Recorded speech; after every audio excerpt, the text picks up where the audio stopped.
remote work, and hybrid teams.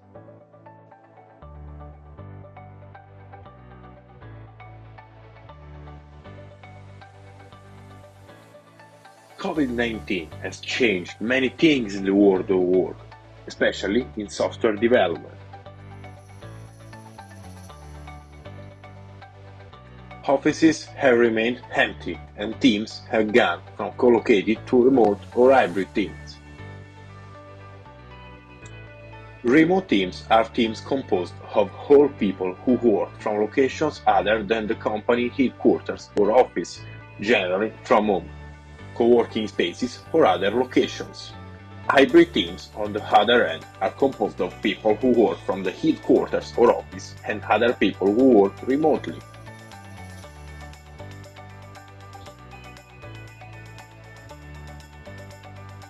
Impacts of the change.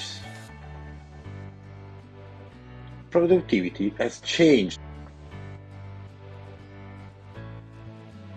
Work-life balance has changed. Company policies have changed. Workers have had to create spaces in their homes to work. Workers' physical activity also has changed. Workers' social life has changed. Flexibility in working hours and places have changed. Work tools have changed.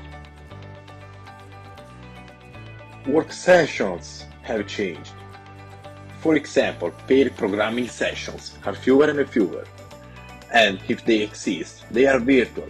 Pair programming is a coding session with two people on the same PC. Meetings are also mostly virtual on platforms such as Zoom, Teams, or Meet.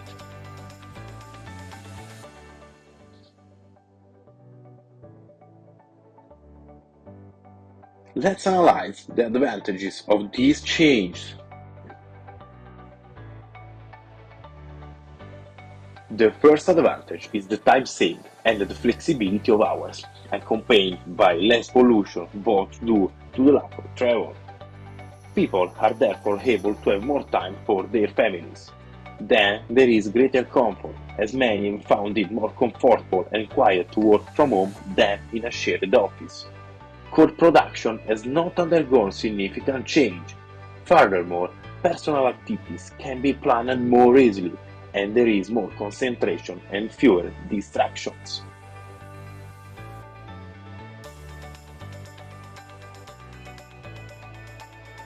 Let's instead analyze the disadvantages and challenges of hybrid and remote work. First, limited social interactions. The lack of face-to-face contact with colleagues was felt as a significant loss. Then, lack of separation between work and private life. Then, ergonomics. Non-ergonomic workstations created physical discomfort. Then, technical issues. Unstable internet connections were recurring challenges. Then, meeting the different preferences of employees on remote work is complex. Hybrid models represent a compromise to manage the needs of employees. Companies are experimenting and adapting policies based on feedback and results. To give an example of the impacts that hybrid work is having on software development, we ask ourselves the following question. How does geographical distance affect the design process? Two scenarios are considered, the co-located teams scenario and the distributed teams scenario. The two teams belong to different companies in the example. We analyze the design sessions and decision-making processes in both scenarios, but referring to consequences on distributed teams, which are the subject of this video. We can notice less time exploring the problem space compared to co-located teams, focusing more on the solution space. Lack of alignment and interactions. Technical problems and therefore difficulties in interpreting gestures reactions due to limitations in virtual meetings. Cultural differences. Geographical distance reduces problem space exploration and collaborative communication, leading to a more solution-oriented approach. The results encourage further research on solutions that can mitigate these challenges, such as tools that facilitate problem space exploration or practices to improve communication. Another example concerns the risk associated with development with distributed teams and agile methodology. Distributed Agile Software Development, DASD. This example is explained in Paper 12. This approach combines the advantages of agile development, speed and adaptability, with those of distributed development, lower costs and global talent, but it brings with it numerous risks due to the differences in operating principles. Now we explain what the risks are and classify them according to 11 categories. Requirements gathering, problems with unclear requirements, conflicts or frequent changes.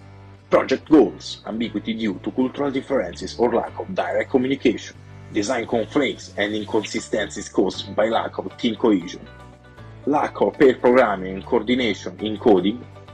Testing, problems with documentation, unavailable test data and inconsistent tools. Releases and deployment, risk related to integration, divergent agile practices and incorrect time and cost estimate. Project management, delays, cost overruns, team growth and frequent reorganizations, communication, language barriers, limited trust and delayed feedback, technology, inadequate training and improper tool selection, external stakeholders, third-party dependencies and ineffective coordination between vendors, group awareness, lack of trust, limited collaboration and insufficient documentation. On the risks related to DASD, we can make three main conclusions.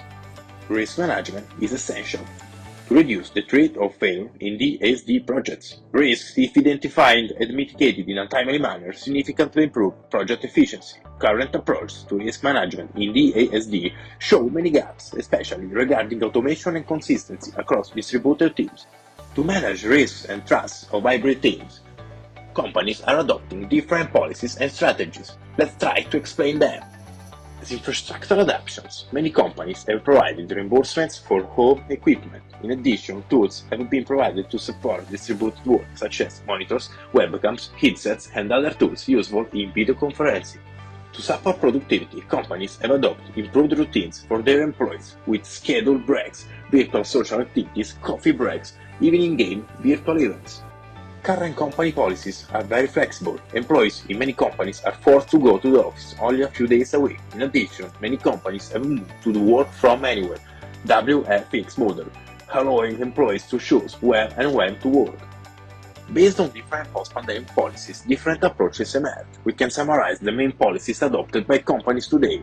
Policies are different based on teams and roles. Policies include exceptions for specific roles, security needs, or dependency on physical infrastructure. Flexibility is often excluded for roles that require on-site activities. Few companies allow global relocation, mainly for tax and legal reasons.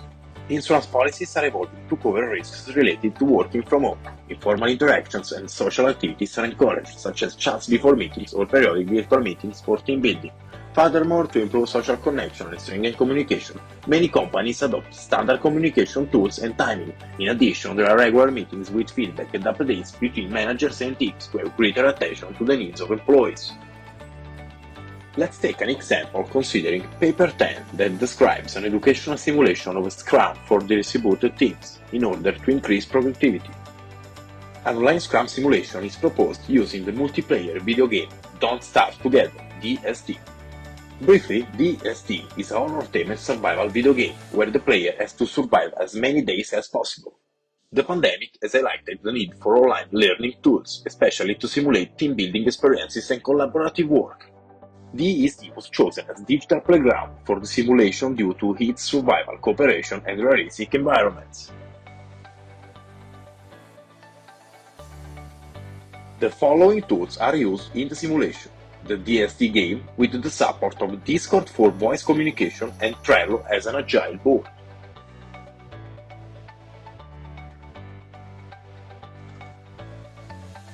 The goals of the simulation are teaching Scrum through practice, simulating real scenarios with product owners, POs from the industry, promoting team building.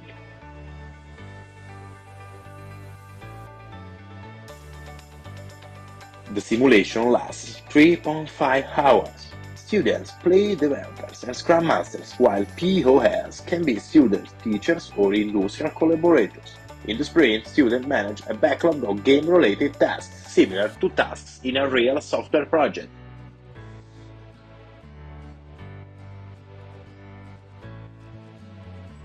The main result of this simulation were: First of all, several skills learned, such as effective communication, task estimation, work organization, sprint planning, and management. Lastly, another result is collaboration with POS.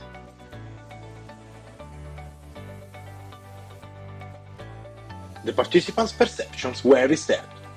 77% of the students found the simulation useful for learning. The complexity of the game stimulated critical thinking, but some found it excessive.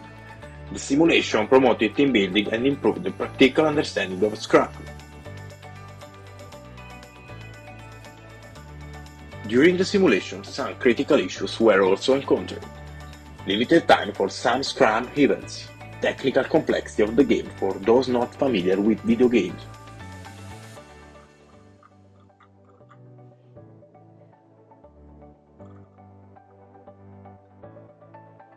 Overall, online Scrum simulation using DST is useful to educate distributed team members and increase their productivity, and can be considered and tried by many companies.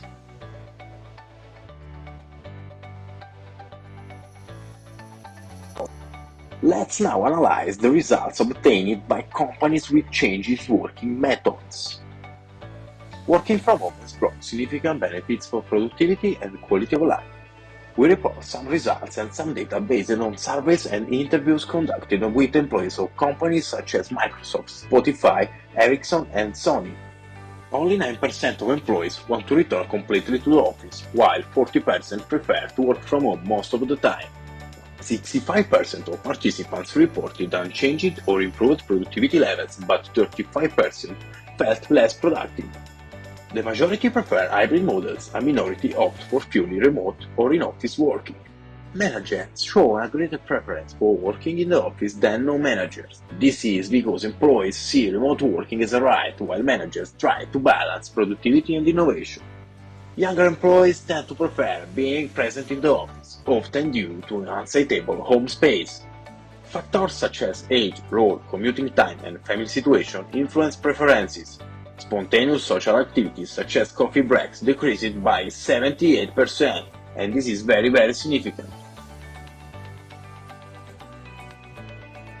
To better describe the results, let's take an example by exploring 5 perspectives that represent different experiences with remote and hybrid work through the narratives of 5 personas. Person 1. Remote and hybrid worker. Flexibility is perceived as a right, allowing workers to choose where and when to work.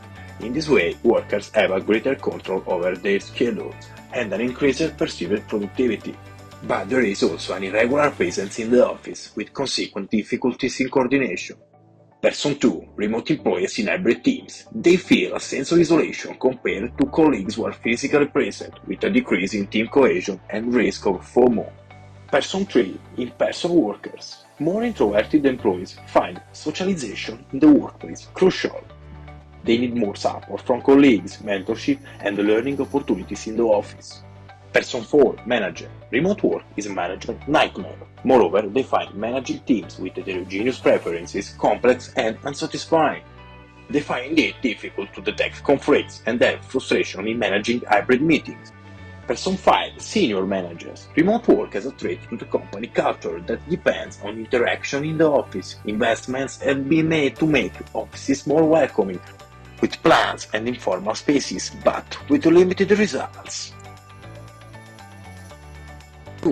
Now we can draw some conclusions about future prospects based on what has been discussed.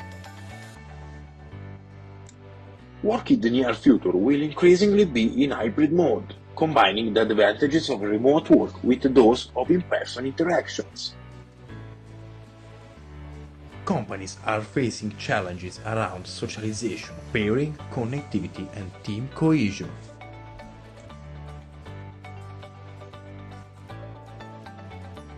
They must also balance individual needs with business needs. The shift to flexible work models is transforming work cultures. Companies, moreover, must balance flexibility with productivity and collaboration. Hybrid strategies and remote-first models will coexist, continually evolving based on employee experience and feedback. The pandemic has accentuated the challenges and opportunities of remote work. Many developers have reported difficulties with communication and social connection, which are crucial for productivity. The ultimate goal is to improve team dynamics with implications that will be useful beyond the context of pandemic and with the topics discussed in this video. The final takeaway from the video is to embrace hybrid teams, which are the future of software engineering, and integrate them with business and personal needs.